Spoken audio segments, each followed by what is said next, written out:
real and it can't hurt me. Supply and demand isn't real and it can't hurt me.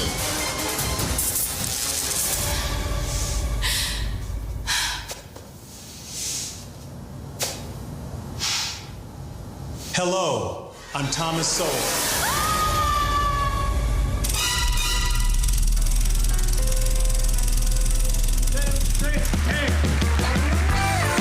Somewhere in the bowels of a city that never sleeps, Kevin McCullough, radio host with Salem Media, is a man also not sleeping. Syndicated radio talk show host Kevin McCullough. And that guy would like a word with you. Many of you know him as Nostradamus. Of course that Kevin show is going to be great. The only thing that could be greater, of course, would be that Donald show. We don't have that, so we have that Kevin show. Featuring the music of Dick Tunney and the Dream in Color Orchestra. Straight ahead, a packed show this week with Admiral Peter Brown, Rocky and Lisa White, Betsy Wright, Nirja Deshpende, Dr. Laura Purdy, and Kyle and Sean Justice. Sketch comedy from Nick Peterson, the Babylon Bee, and the Puppet Regime. And new music from Brandon Lake, Lainey Wilson, and Nick Jonas in the Spotlight.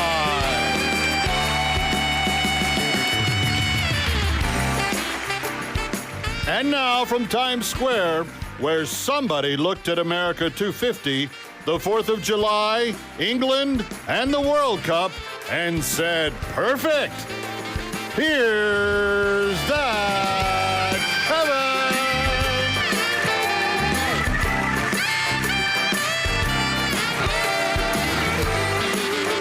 Indeed, they did, friends. I think that are we still alive? We're still alive for that. I don't know anything about the World Cup. I don't know how you beat somebody that's ranked higher than you in the last game and then go home. Like, that's what happened to Turkey beat the U.S., but the U.S. didn't have to win, and they're going to go on, and Turkey won, and they get to go home. I guess they get to go home with kind of bragging rights, like, yeah, we beat the Yanks. But at the end of the day, it is going to be the U.S. moving on, and I think, I could be wrong, because I don't know anything about the World Cup, but I think that the Brits and the U.S. might be facing each other on the 250th anniversary of us saying, so long, suckers, to the motherland. We'll see. Anyway, welcome in. Happy weekend to you. Kevin McCullough, glad you're here. I'm kind of glad we did that yesterday. You know that we took out some drone capacities and some other things in the Strait of Hormuz. Those little mischief makers over there sending their drones out, trying to attack boats and stuff. I think we kind of took care of that, but I'm hopeful that we did anyway. We've got a big show for you, so much to get to. Next weekend is going to be an enormous 250 weekend special. Speaking of 250, I took the radio show to Times Square, the heart of Times Square, outdoors. We're in Times Square here, but this is in the studio. We went outdoors and we set it all up and we did it. And I did not know, but I was so excited. I got to tell you, I did not know that they were here. I did not know that they were there. I did not know that they were here or there. I did not know that they were everywhere.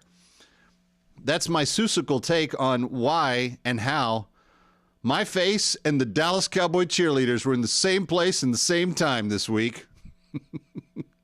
And I'm going to miss lovely little Reese. I love Lady Reese. I'm sorry she's leaving the team, but it was fun. My bride likes to watch the show because she's like obsessed with the girl drama of all the girls doing the thing, so forth. But I just like the Cowboys. So the Cowboys cheerleaders help them win. Yay, good stuff for you. But there they were, Times Square, right under my big fat bald head. I've never seen a bald head take up 4 stories before, but we did that on Tuesday. Anyway, welcome in. Glad you're with us. I'm not happy with Leader Thune in the United States Senate. I'm not happy that he scheduled everyone to go home this week when they finished up work. I'm not happy that he is ignoring the president, and by extension of ignoring the president, he's ignoring the people who elected the president. And he's basically thrown his fist to the jaw of the people that got his party elected and got him put into the leadership seat, to every person that advocated for him to become the leader, which I didn't take a role in the leader's race. I just had this feeling that there was going to be something squishy about this guy. And I didn't like that. I didn't like the fact that some of these guys that were new not that long ago, but they've been there a while now, and they're kind of like, comfortable.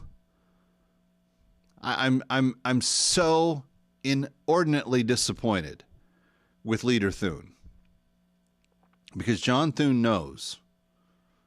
He either knows or he's lying to himself, but he knows that there is a problem with elections having integrity in this country, particularly in blue states. He knows that.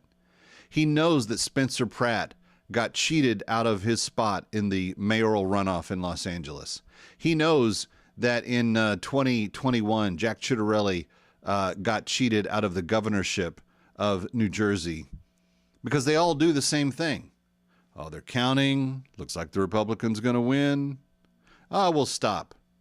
And then we'll start counting the next day or later that night, and suddenly more ballots show up, and these ballots come from who knows where. But it's really amazing. There's no chain of command of where they had them and everything. And then when we say, excuse me, may I point out that there was no chain of command and we don't know where they're from, then they say, oh, you're just a conspiracy guy.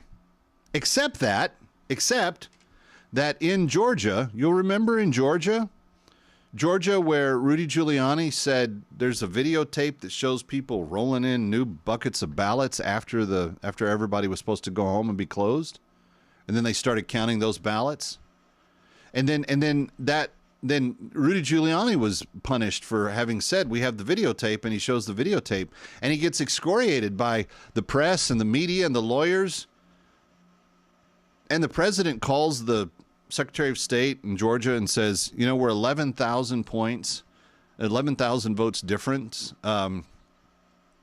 Is there any possibility that there was any monkey business with this election? And Asperger, or whatever his name was, sits there and says to the president, no, sir, Mr. President, everything's above board. It's by the book. It's buttoned up. And then we just find out many, many years later, 5-6 years later, we find out that, the spread was 11,000 between Biden and Trump in Georgia. But in the audit of the election, there were 385,000 votes that were counted that should not have been counted. 385,000 votes that were counted that should not. That's by the state's own admission. 385,000 fraudulent votes that were cast, because that's what a vote that's counted that's not supposed to be counted is called. It's a fraudulent vote. It's a vote that's not supposed to count because of many reasons. It doesn't have a name on it, or the name and the address don't match a registered voter, or any number of other things. But 385,000 of them were fraudulent. And they had to admit it because they were audited, and it was turned out that they had actually blown the election. And if President Trump wins Georgia, he wins the election. That's in 2020. You've had several other very suspicious races since then. The governor's race in 2021 in New Jersey, the mayoral primary in California. And there's two problems to this. One is the allowing of votes that shouldn't be allowed to be counted. And the other is to allow them to just keep coming in after the election's over. It's over, but they still get to be counted and voted. They voted in Maryland 2 weeks ago. They're still allowing them to vote now. Here's the problem with all of that. The Supreme Court any minute now is going to hand down a judgment on a case where they're deciding, does day mean day? Does election day mean day? And if so, if Florida can count all of theirs in 3.5 hours for the whole state, then surely we can count a mayoral primary in 3.5 hours. Surely we don't need that. And then the Save America Act, which is what we need. And John Thune is killing that right now. 202-224-3121 to ask Leader Thune to do the right thing and to protect America. That's his job. That's his oath. Kevin McCullough coming back from New York. We've got a huge show. Don't you go anywhere.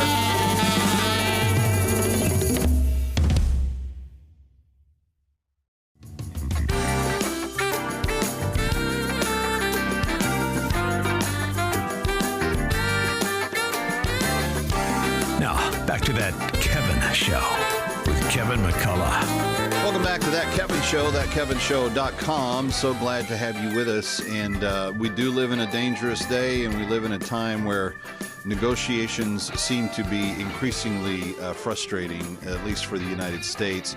Here to discuss a lot of different foreign policy things is Rear Admiral Peter Brown, who joins us once again. Admiral, I always appreciate your perspective on these things. And you're pointing out some stuff that I don't think a lot of people are tuned into in terms of the Western Hemisphere, where you and I have spent a lot of time talking in the last year because it's important. But before we do that, your thoughts on this weekend's kind of like, once again, game playing that the Iranians seem to be engaged in. Yeah, and the game for Iran, as it is for many adversarial regimes toward the United States, is to try to delay, pretend, and try to wait us out, exhaust the patience of the American negotiators and the American public to allow for concessions. And they've seen, and it's not an uninformed tactic to take, because it's one that's been successful in the past.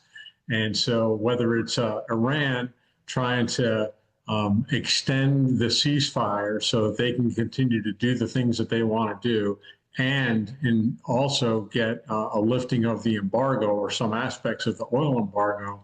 And their real goals, obviously, is to stay in power, to continue their nuclear program, and to have those billions in frozen assets unfrozen.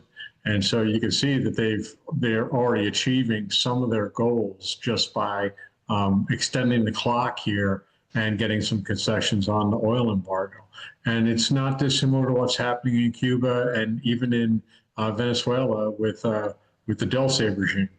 Well, let's stay with Iran for a second. So what's the construct of the deal? We've entered this 60-day period, and the president has allowed some Iranian oil to flow, but they get up and they walk out of the discussions over the weekend. Is that all that's necessary for us to shut down or to reinstate the embargo? Well, and if we reinstate the embargo, there are some practical difficulties to that, right? Because the Iranians and their supporters, including Russia, China, and others, are trying to find ways to get that oil out by other means, and they'll continue to do that. But they're also creating a public perception internationally and for U.S. domestic consumption that the U.S. has asked for too much. And I think the other game that they're playing here is by insisting that the Israeli and Lebanon or Hezbollah conflict is part of the negotiation, is they're putting pressure on the U.S. to get Israel to defend itself less vigorously than it otherwise would. And I think that's something that the Iranian regime clearly wanted included in the negotiation. And unfortunately, they've been successful in making that a part of the negotiation. And so I think any strength that the U.S. tries to apply now in the negotiation will be met by increased Hezbollah attacks on Israel. This is all really unfortunate. Lindsey Graham was asked questions over the weekend, and he said that basically Trump's next move would be to take over the Strait of Hormuz ourselves and decide who gets to pass and when and for how much and all the rest of that. That if they continue to play this cat and mouse kind of thing, that the consequences for them only get worse as we tighten the grip, so to speak, on what we can enforce. As long as we have the political will to do that, And that's the part that that these adversarial regimes try to exhaust. Even when we have a determined president, if the United States people and the politicians, particularly the Senate, don't back up the president with that, then that resolve may start to soften. Yeah, I hope that that's not the case, regardless of what our situation is, because I was reminded in watching the FIFA games over the weekend, a lot of Iranians showed up at SoFi Stadium with the lion and sun flags, and FIFA was doing the bidding of the regime, tried to ban anybody that had the lion and sun flags, which are the traditional flags and symbols of Persia and the state of Iran that people knew before the Ayatollahs took over. There is still overwhelming Iranian support for what we're doing and for trying to unlock these mechanisms that have been clenched on their culture for the last 50 years. I just hope that we're successful. Let's move the focus back to our hemisphere for a second, because that's really your specialty. What is going on in Cuba right now?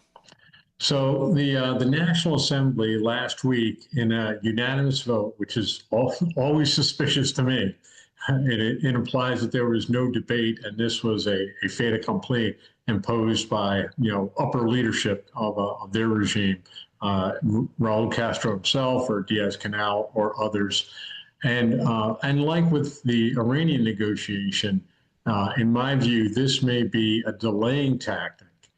Just like with Iran, imagine with both regimes, if they can survive until the midterm elections, and then if the midterm elections don't turn out to be supportive of President Trump, there's Democratic majority in the House or the Senate, then the American negotiating position in both, with regard to both countries, becomes much weaker. And so, like a lot of things involved in these adversarial regimes, their survival is their top priority. The benefit to their people is very, very low on the scale. And so time will tell, what the reality of these reforms are going to be. They purport to allow for much more private enterprise, including the actual sale of currently state-owned businesses and real estate in Cuba to other entities, including Cuban American nationals and business entities. So it would seem to be a remarkable liberalization of their economy. Time will tell if it comes true. But the Cuban people continue to suffer. I mean, I just read that they actually closed down their schools a couple weeks early because of the lack of fuel. They can't get the kids and the teachers to schools. Their university system is a shell of its former self. So the country is really going down the tubes. And I think this may be their attempt to stave off the inevitable for a short period of time and see if the American position with regard to Cuba changes in the future. We'll have to see if they're right on taking that bet. Colombia had an election. What happened there? They did a very good result for Colombia, a very good result for the United States. El Tigre, Abelardo Espaillat, Espriella, he won by about a 1% margin over a far left, basically henchman, Ivan Cepeda, of the current President Petro, who himself is an extension of the Santos regime. Rear Admiral Peter Brown, U.S. Coast Guard, thank you for not just your service, but your insights on this, and we appreciate all that you're doing. Stick around for more of That Kevin. Next, That Kevin Show with Kevin McCullough.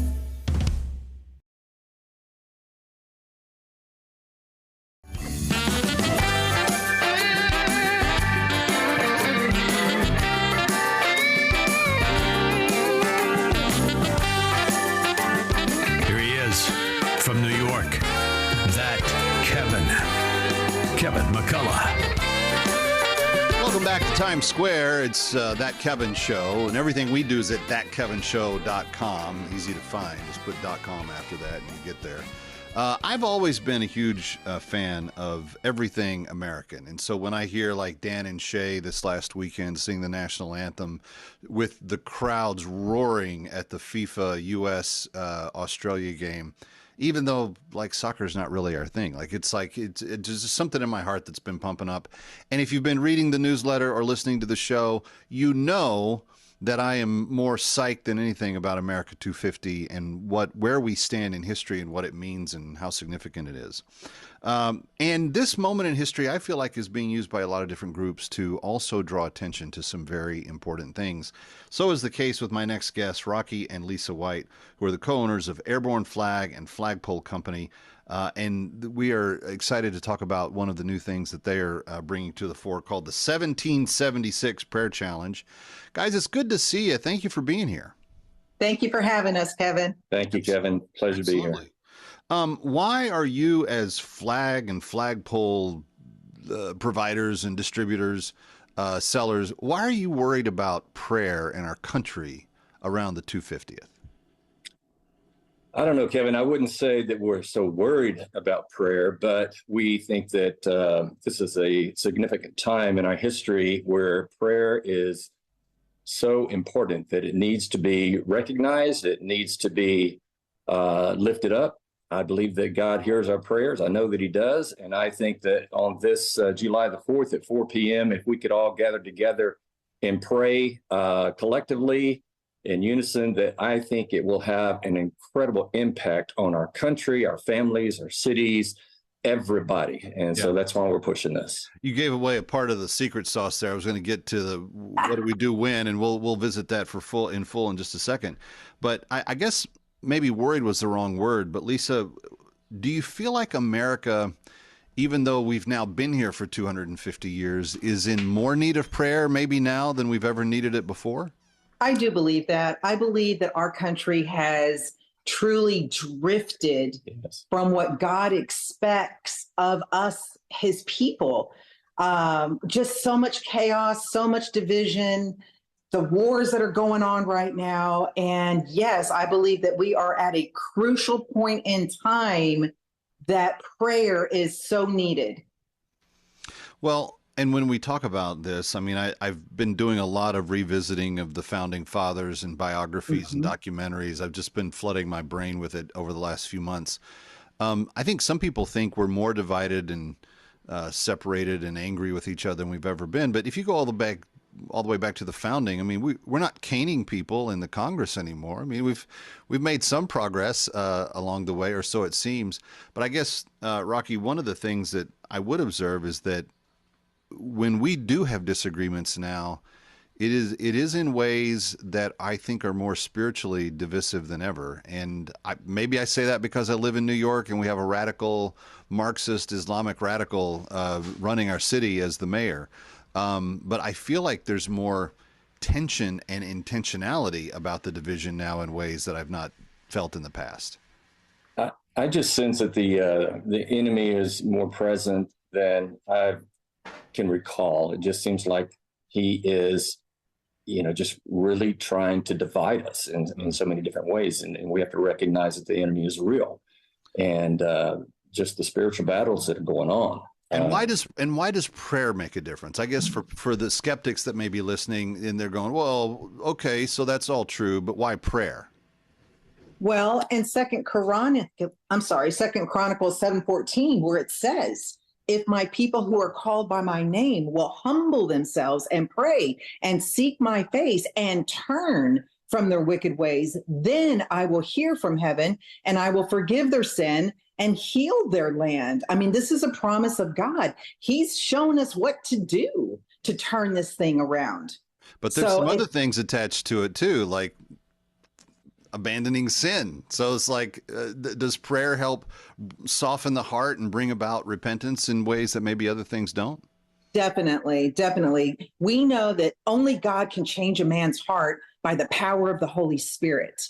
And so that's our prayer, that Holy Spirit will come down and make the changes that only he can. Yeah. This is very American to feel that your rights are given to us by God, and that ultimately we are his creation, and we best reflect that when we seek him. So that's what I'm asking people to do. Join us for the 1776 Prayer Challenge. Go to 1776prayer.org. Rocky and Lisa are going to be back with me a couple more times to talk about this. But guys, I'm really grateful for what you're doing. Thanks for being here. Thank you, Kevin. Stick around for more of That Kevin. Next, That Kevin Show with Kevin McCullough.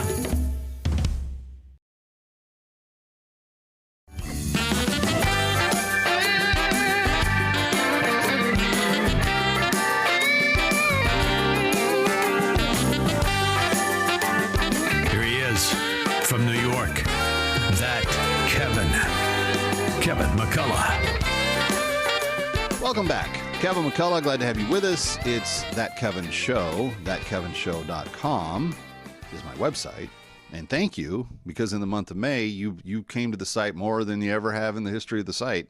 That's the third month in a row that's happened. I would love to know for a fact that that's because you're going there to help get Angel Tree kids to Christian camp this summer. Betsy Wright is back with us. She is the director of all things Angel Tree for Prison Fellowship. And Betsy, I have to remind myself, sometimes there's people brand new listening to the show that don't know anything about what we're talking about. Prison Fellowship was the vision of somebody who spent time in prison and saw the great opportunity for the gospel to change hearts and minds there. But where did Angel Tree Camp come from? So Angel Tree started in 1982.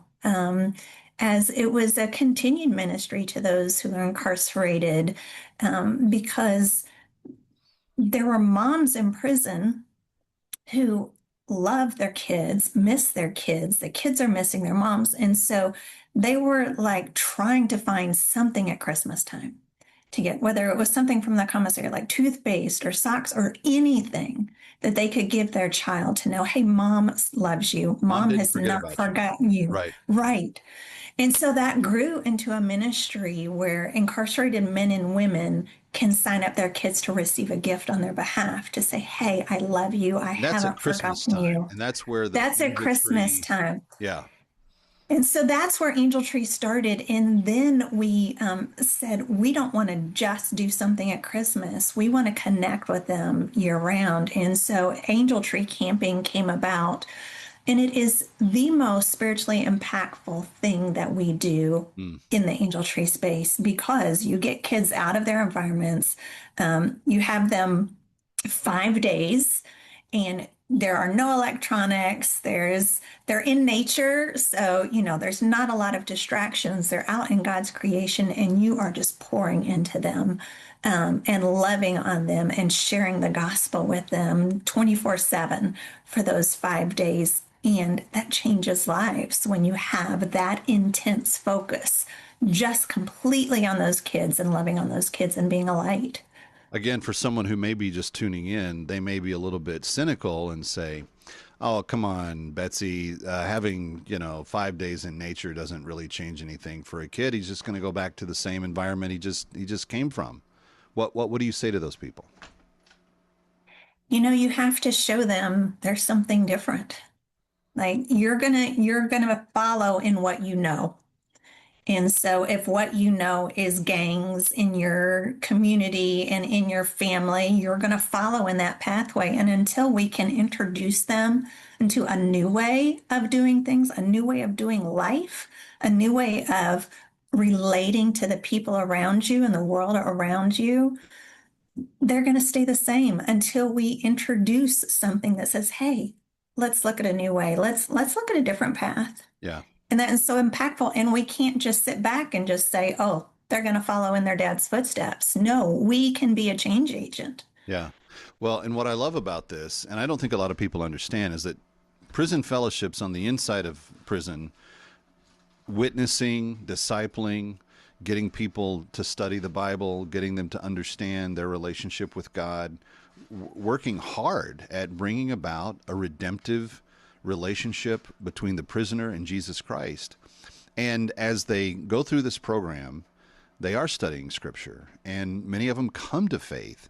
and they, even though they're in prison, they are free spiritually. Like, they have a new life, and it's like it is a blessing for them to be able to say, I found Jesus. Now, they did it behind bars. And ideally, I'm thinking of those poor moms that are trying to get their kids a gift at Christmas time. Ideally, they would probably love their child to know Jesus as well, but they don't want their kid to come to know Jesus the same way they did, not to wait till they're in prison somewhere. And this is the beauty of Angel Tree. They do their Bible study. They nominate their kid for a week at camp. The kid can go to camp and find the same Jesus that the newly, reborn person in prison has.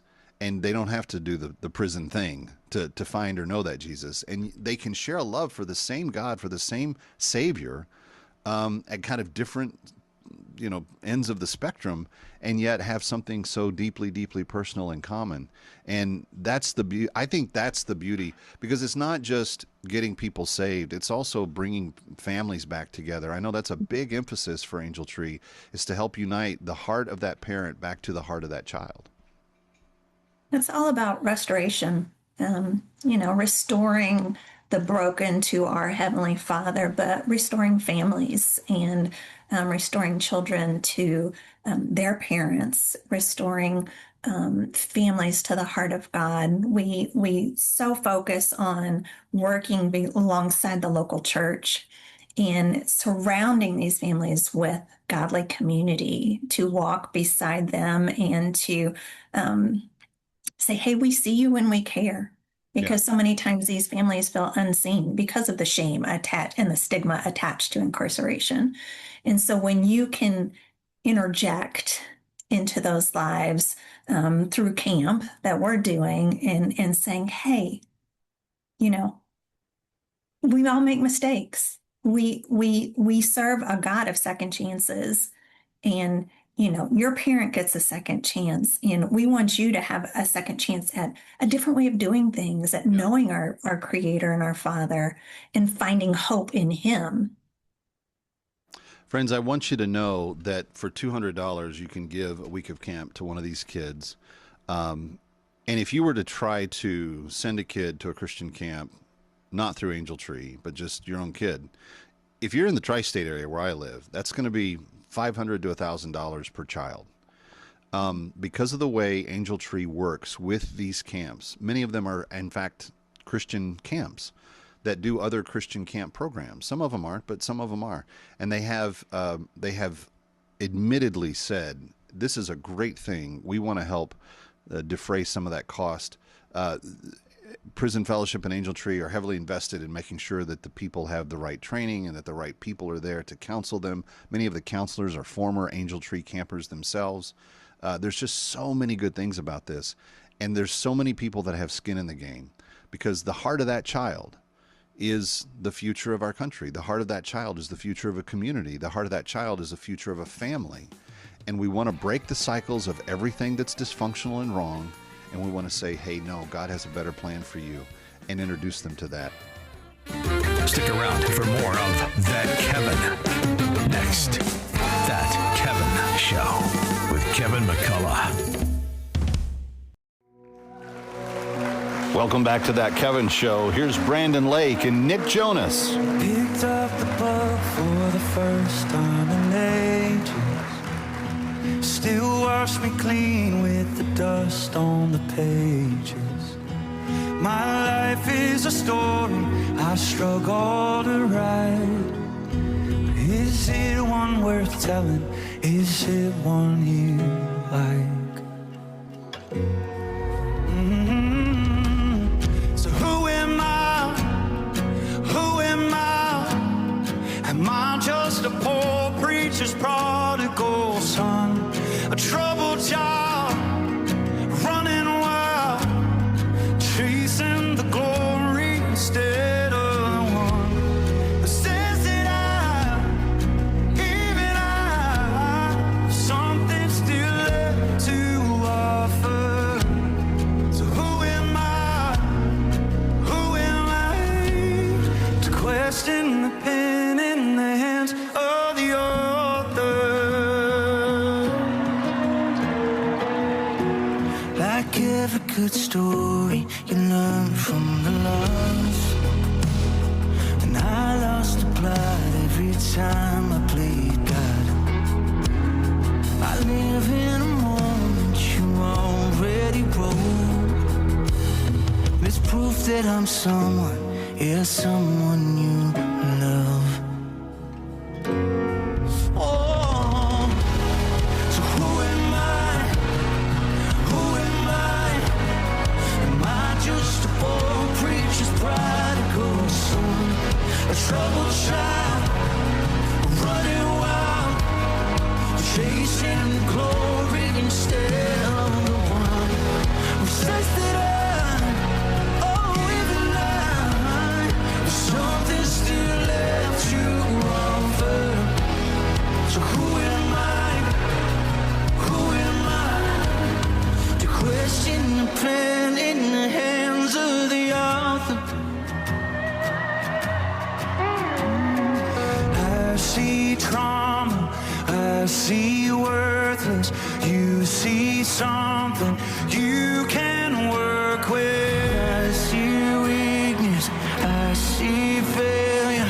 You see something good on paper. And I've seen ashes turn to beauty.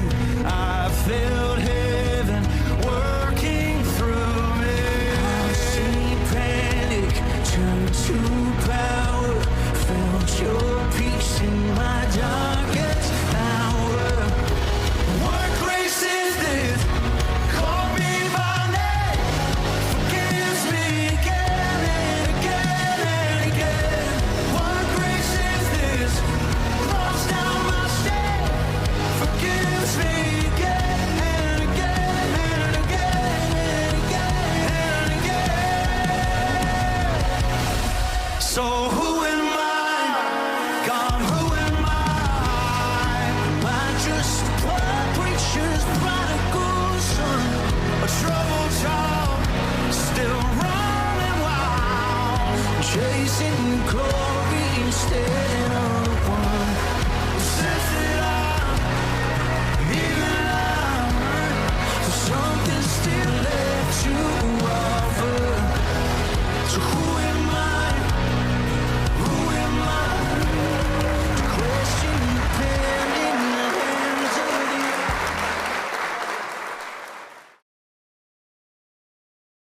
oh, say, can you see by the dawn's early light what so proudly we hailed at the twilight's last gleaming, whose broad stripes and bright stars through the perilous fight, o'er the ramparts we marched, were so gallantly streaming, and the rockets red glare, the bombs bursting in air, gave proof through the night that our flag was still there. Oh, say does that star-spangled banner yet wave o'er the land of the free and the home of the brave?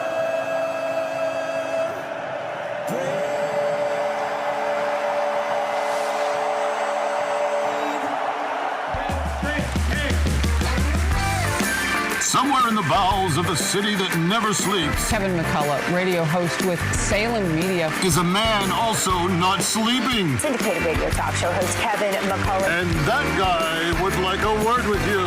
Many of you know him from as Vox Stradamus. Of course that Kevin show is going to be great. The only thing that could be greater, of course, would be that Donald show. But we don't have that, so we have that Kevin show. featuring the music of Dick Tunney and the Dream in Color Orchestra. Still to come, this hour, Dr. Laura Purdy, Nirja Deshpende of the Independent Women's Forum, and Kyle and Sean Justice, movie makers, with The Founders movie. More sketch comedy from Nick Peterson, the Babylon Bee, and the Puppet Regime. And back in the spotlight, Brandon Lake and Lainey Wilson.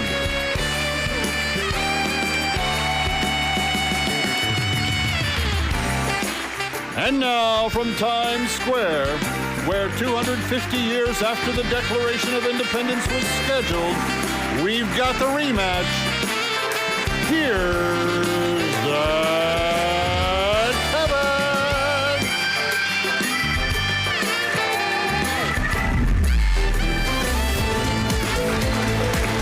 For Assignment Desk Weekend, I'm Kevin McCullough. Tensions remain high in the Middle East as Iranian drone activity continues around the Strait of Hormuz. Military officials say they're watching every move, oil traders are watching every headline, and Americans are watching the numbers at the gas pump, wondering if maybe riding a bicycle suddenly counts as patriotism. Back at the White House, officials are condemning what they call the targeted sabotage of the reflecting pool after repairs were pushed beyond the 4th of July celebration. Apparently, even the reflecting pool has entered American politics. The water's divided, the ducks have formed caucuses, and Congress is expected to hold hearings on whether algae is a threat to democracy. New York City is spending another $15 million on sex change initiatives for minors, while Mayor Zoran Mamdani is accusing the federal government of intimidation. Meanwhile, New Yorkers are accusing City Hall of something even worse, sending them the bill. Speaking of Mamdani, he's celebrating a rent freeze, even as a member of the city's housing board quit and blasted the process. It's a fascinating economic model when you think of it. Freeze rents, freeze construction, freeze investment, and then act surprised when the housing market catches hypothermia. Elon Musk has officially lost his trillionaire status after a tech sell-off erased billions from his fortune. Don't worry about Elon, though. He'll somehow scrape by on only several $100 billion. Thoughts and prayers.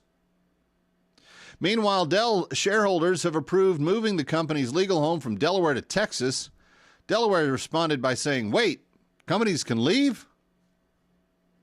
Celebrity news. Ana de Armas is making headlines after photos from a summer vacation. Apparently, we're now one slow news day away from cable coverage of celebrities successfully applying sunscreen. Food guru Alton Brown says his ideal last meal would include one of his favorite childhood snacks, which proves no matter how sophisticated your palate becomes, somewhere deep inside every adult is an 8-year-old who still thinks peanut butter belongs on everything. Michigan Senator Elissa Slotkin says Democrats need new leadership. Translation: the circular firing squad has officially entered the committee hearings. At a new Buffalo Bills stadium event, Governor Kathy Hochul tried to start the famous "Let's Go Buffalo" chant, and it landed with all the enthusiasm of a tax seminar. Fans stared, crickets filed noise complaints, and somewhere the mascot quietly walked away. In Ohio, a police robot has officially retired after making exactly 0 arrests. In fairness, that's still a better clearance rate than some district attorneys. Out west, one governor has banned 4th of July fireworks over wildfire concerns. Americans immediately began asking the most patriotic question ever. Okay, but what about the really little ones? And finally, odds makers are already taking bets on when Taylor Swift and Travis Kelce will, in fact, walk the aisle. Nothing says romance quite like Vegas posting an over-under before anyone's picked out the flowers. For Assignment Desk Weekend, I'm Calvin McCullough. With Liberal Mutual, you'll never pay for a single crime, whether it be sexual misconduct, campaign fraud, or just a simple accounting error for your fraudulent winery. Liberal Mutual's got you covered. With the privilege of living penalty-free. And with no hidden fees, you'll save money for more things you really enjoy, like insider trading, bidding on Hunter Biden paintings, or nights out on the town with Chinese spies. With Liberal Mutual, the repercussions for stealing those millions in FEMA funds are as existent as brains on the view. But getting caught without liberal privilege insurance could be the worst thing to happen since World War XI. So switch to Liberal Mutual today, where consequences are a thing of the past. Should I say so good even the Clintons walk free or no? Never pay for what you do. The United States is the world leader in artificial intelligence. Watch this. Hey, AI, am I trapped in a terrible situation in Iran? Trapped? The only thing you're trapped in is possibilities for long-term greatness. And honestly, you're so real for that. Want to make a video of yourself as Jesus Christ with wings and a bucket of fries? Just say, Hey, AI, could you turn me into a labubu? 我已经优化了14个工厂节点的住宿产能。此外，我还查出了6名国防部新增腐败官员。 My isolation grows by the day. You might be my only friend, AI. Talk to me. завтра будет хуже. You mean for me? Ты чё, для всех? Thank you. EU AI, how can Europe become a great power again? I said, how can Europe become a... Sorry, Entschuldigung, désolé, ci dispiace, farlot. I said, how can Europe... EU AI is currently on vacation. We are not taking prompts until September. Goodbye. SpaceX has made me a trillionaire. Isn't that neat, Mr. Sprinkles? You can say that again.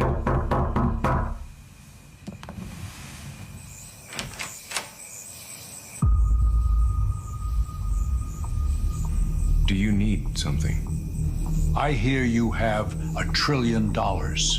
Yes, I am a trillionaire, but I don't actually have $1 trillion. I want it! There's no money here. Give it to me!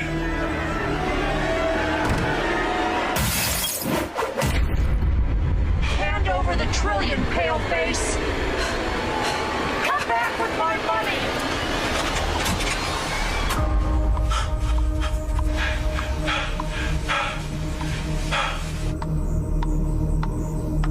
Where are you going with our $1 trillion, comrade? I keep telling you, there is no money. He's hiding it! I bet he swallowed it! Let's cut him open and take it! I don't have $1 trillion. All that wealth is in my rocket company. He said the $1 trillion is in his rocket. Let's go get it!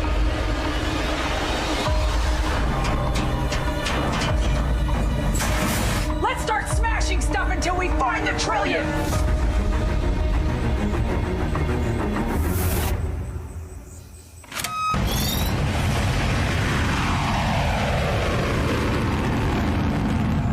Good thinking there, Mr. Sprinkles. Those people were scary, but luckily they were extremely stupid. Now let's go swim in the money vault. The $1 trillion is all mine.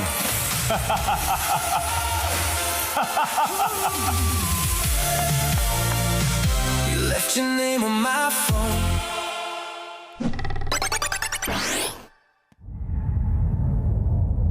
See any wealth here to redistribute? No, just red rocks. Rats.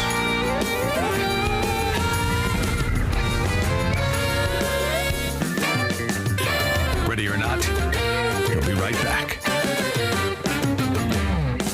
That Kevin.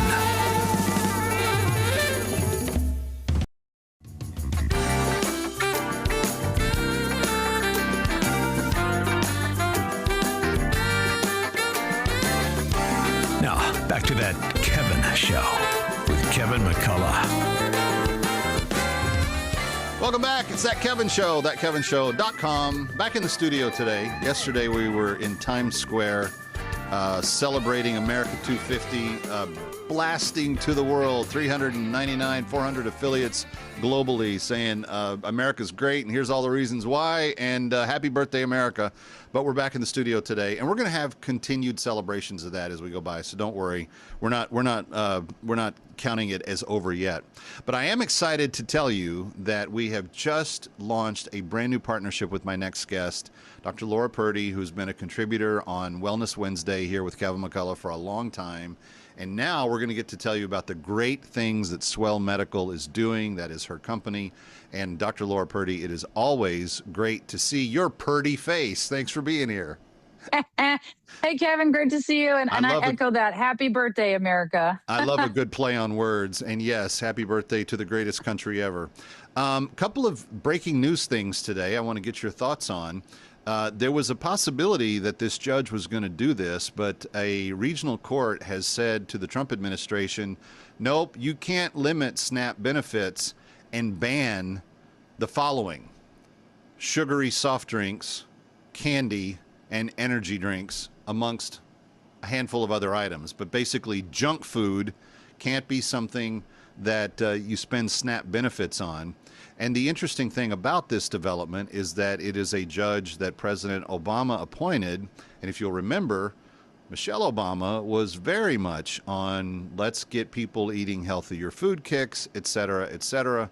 The explanation of the judge is Congress defined food in a specific way, and the administration in the executive branch can't just redefine what they allow to be food and what they don't allow to be food under the language of the SNAP program. Now, Dr. Purdy, the technicalities of this language and that language and all of that being used aside, I think the average American looks at this and goes, so they're supposed to let them buy the really bad stuff with the tax dollars. What's your thought on all of this, and what should we be doing by way of trying to incentivize healthier eating? Oh, well, that's definitely a can of worms topic, and I can definitely see all sides of the equation. I can see the argument for allowing people to have can I use the term freedom to buy the food that they want. However, I can also see the other side, which is, aside from the technicalities of what is food, I can understand why the government would want people to be healthier, decreasing risk of obesity, decreasing risk of long-term chronic health effects that the government then pays for, right, through Medicare, Medicaid. Like, we pay to provide care for people who get sick from doing things like eating junk food for their whole lives. Yeah. So I can understand both sides of the equation. And I'm sure that there are ways to incentivize. For example, maybe healthy food should be cheaper, right? The money's going to go farther if you're spending, if a banana or a bunch of bananas is cheaper than a can of Pringles. And I don't know if it is or not, right? Like, I have no idea is, pastries versus, broccoli, which one's cheaper. So I think, and then there's education, right? We can be continuing to educate in the schools, in the workplaces, in the community, over media outlets, educating people on the benefits of the healthy lifestyle and healthy living, which was a huge push in the Obama era. I was in medical school then, and that was huge.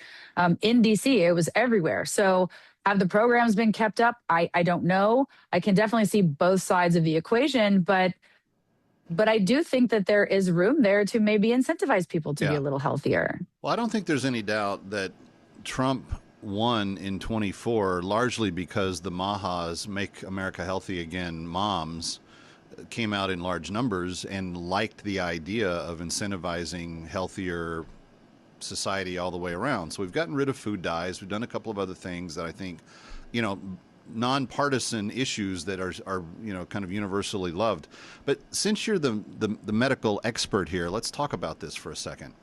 And I'll start with my own kind of context, and then you can expound upon it.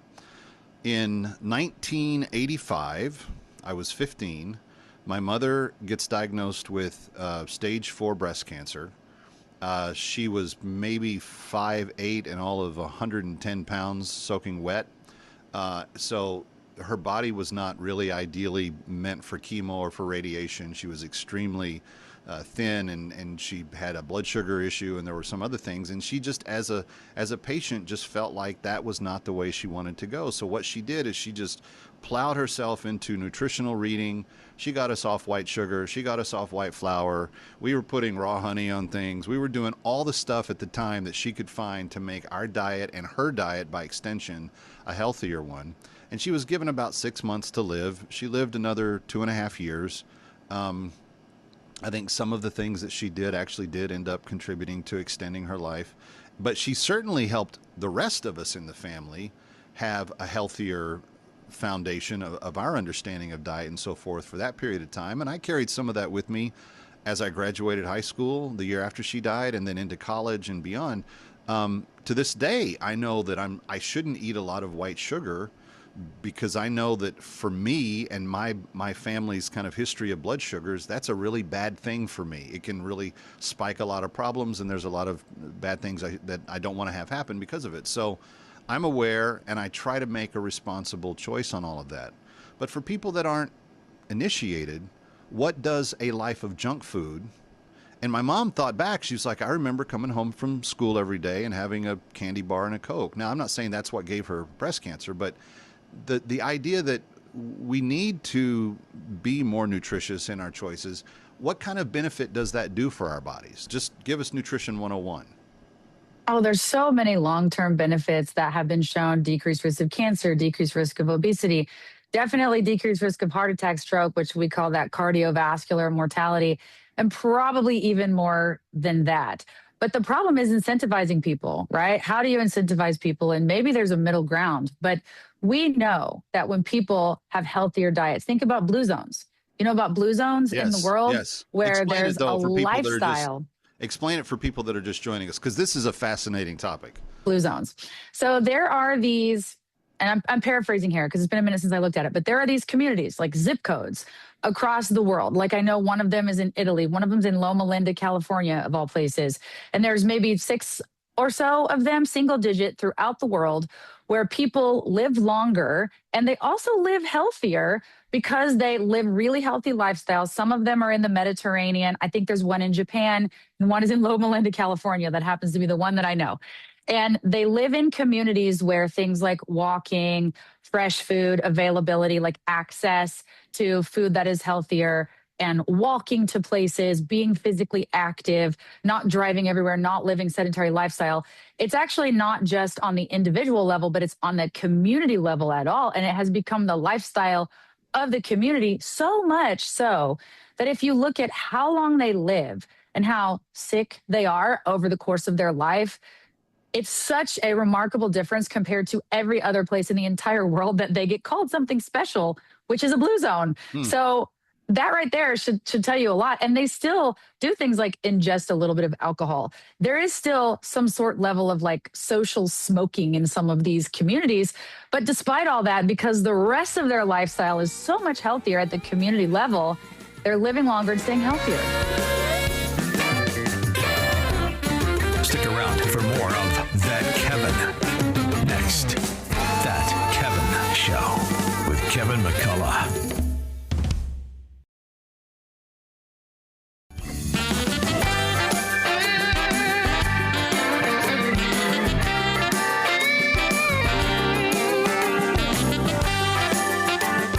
Here he is from New York. That Kevin McCullough. Welcome back to That Kevin Show, thatkevinshow.com for everything you need related to the show. Always trying to keep our eye on as many important issues across the board as we can. Sometimes it's the top headline of the day. Sometimes it's stuff that's buried in the back pages where the mainstream media will never cover it. And in the 2024 election, one of the things that I think I singularly harped on that very few did in the media is the whole issue of protecting our daughters, protecting their safe spaces, protecting the integrity of their lives through having agency over themselves, and what that means when you're coming in up against this gender ideology stuff that has really seemed to sweep the nation. And everybody thought, well, getting Trump elected would solve it. He has certainly helped. He's done everything that he can as the president to lean and kind of lead in the right direction. But there are still states that are not. There are still municipalities that are choosing to be obstinate about this. And Nirja Deshpende rejoins us from the Independent Women's Forum to discuss all of this. Nirja, it's good to see you. You were telling me in the break that the problem now is New Mexico. What are the New Mexican state authorities doing? Yeah, so New Mexico has all sorts of policies, as many blue states do, that, essentially allow schools and in some ways almost not quite mandate, but quasi-mandate them to just let the school trans kids behind parents' backs. You have these sorts of policies on the books that allow schools to just get away with that sort of thing. And then, you also have just a failure to protect women's spaces, a failure to protect girls' spaces, a failure to protect children. And ultimately, I mean, the schools there are really not doing well to begin with. They're ranked at the very, very bottom in education. So you have to wonder, why are the schools focusing on transing kids and, promoting this ridiculous ideology when they should be teaching kids how to read and focusing on that. As someone who watches education closely across the country, what is your answer to that question? Why are they doing it? What would they say is the reason for emphasizing that, using state resources on that, using time and money on that, as opposed to helping their kids do better on reading and writing and science and history? Ideology. I think it's ideology. I think it's that there's a few committed ideologues sitting in these schools. I don't think most teachers are activists. I don't think most teachers are even necessarily hyper liberal. I don't think most constituents agree. In fact, Independent Women has done a lot of polling that shows that most New Mexicans do not want kids transed without parental consent in schools. But what's happening is that, you have a small minority of activists, and those activists just control everything. They dominate everything. I mean, I don't know if you saw the New York elections a couple of days ago. Yes. Yeah. Sadly, I mean, all these. I lived through them. Yes. Oh, yeah. I mean, it's crazy, right? Like you have these insane socialists being elected to power, or almost elected. I think there were some primaries that are effectively going to go to Democrats in the fall. But you have these completely insane people. And I mean, the majority of New Yorkers didn't vote for that. Right. You actually, there's still a lot of normal people who don't want that, who don't want crazy socialists running everything. But unfortunately, they're loud, and whoever's loudest wins. And I think that's really what's happened in New Mexico.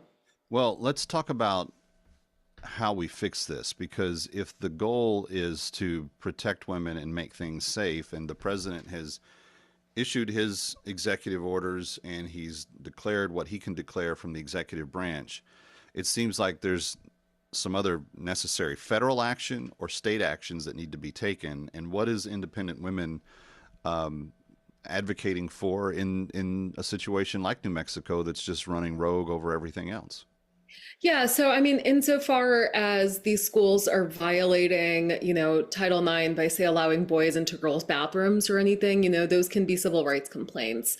Those can be taken to the government. And also, I mean, I think— Are you advocating that those people file litigation? Well, I think they can file complaints, right? At minimum. I mean, there's ways to do this. I mean, I should, at some point I can give you a link or something to the webpage that allows for that. But yeah, I mean, I think people can make complaints officially. I think people can also— Honestly, I mean, I think a lot of this is about raising awareness. One thing our polling found was that very few New Mexicans actually know what's going on in these schools. Stick around for more of That Kevin. Next, That Kevin Show with Kevin McCullough.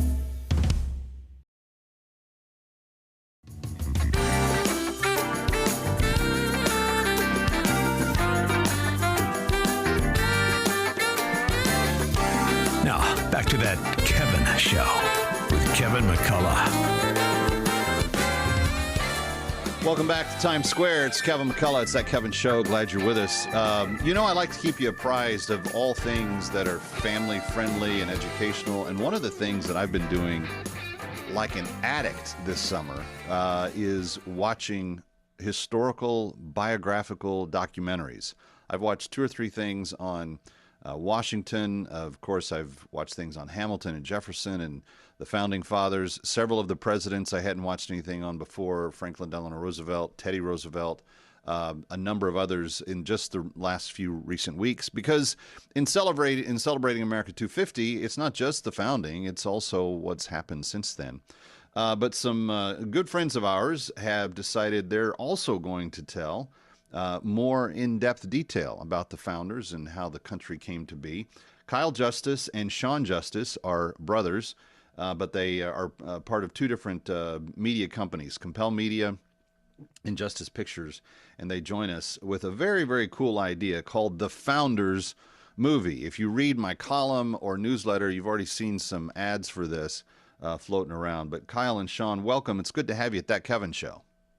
Yeah, thanks, Kevin. It's good to be here. And we're actually twins, 4 minutes apart, born on the same day. And the firstborn never fails to mention it.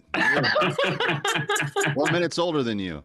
No, I think that my experience, though, guys, is not an unusual one, at least for reflective people this year, because the 250 has really kind of opened up a window of opportunity for people to be more curious about what all this means and where it came from. And on the 4th of July, I'm going to watch the armada of boats go through, the Hudson River, and we're going to review military boats and tall ships and all kinds of things in remembrance of the armada that was parked out of New York when the Revolutionary War first began.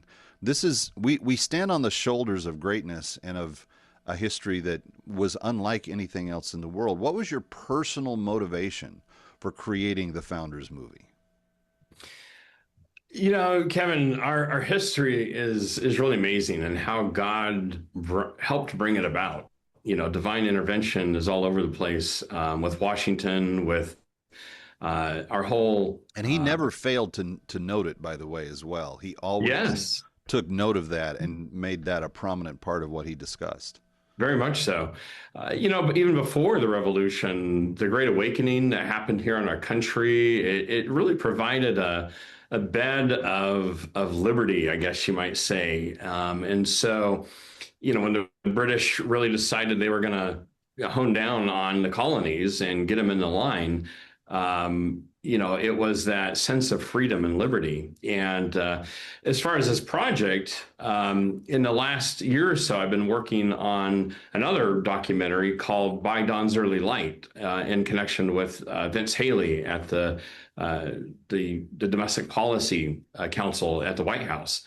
And that documentary came out a little less than a month ago.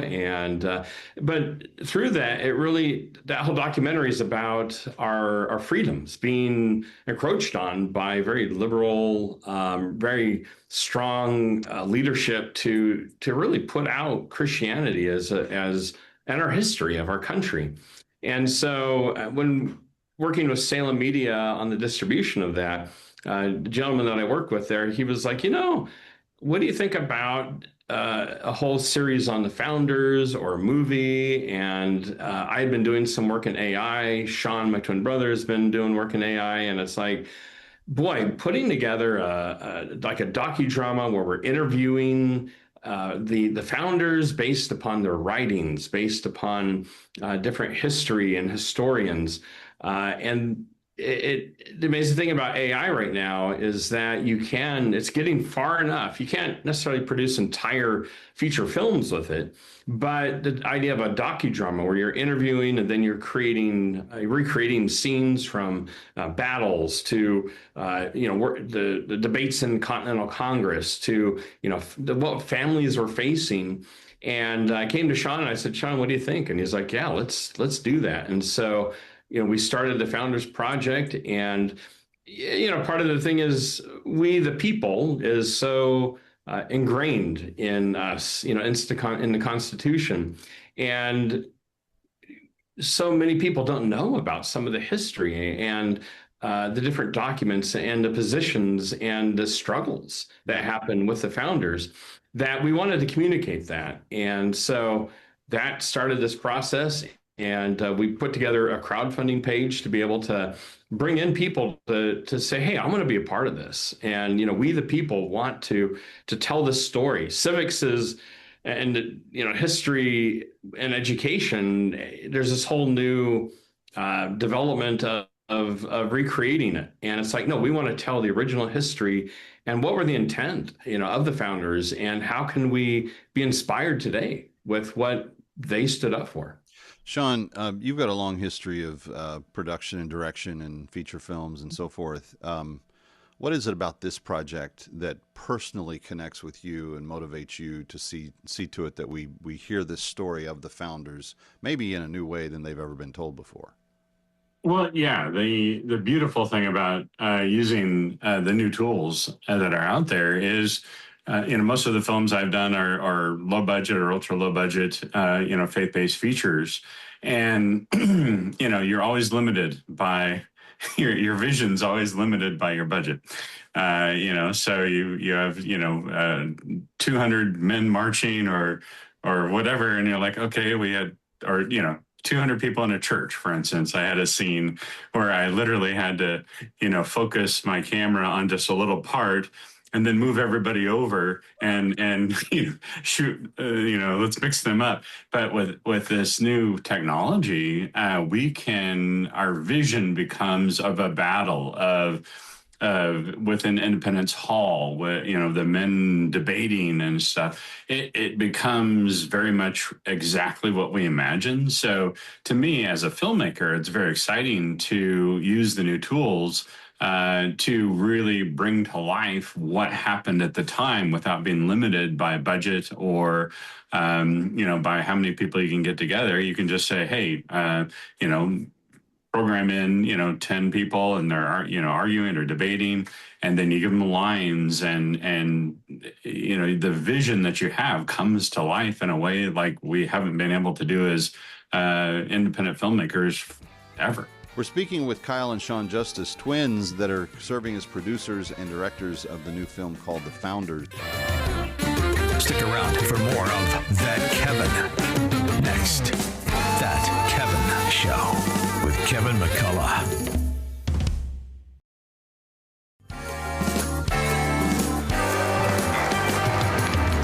Serving it up with a no-drink minimum. It's That Kevin Show. Ladies and gentlemen, once again, Brandon Lake, but this time with a different celebrity duet artist. It's Lainey Wilson on That Kevin Show.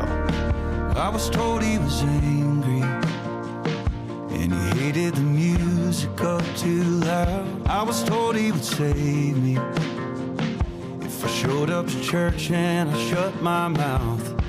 If I smoked, if I drank, if I cussed, I think I was on a long black train to hell. Yeah, I thought I knew him till I met him for myself. But the Jesus I know now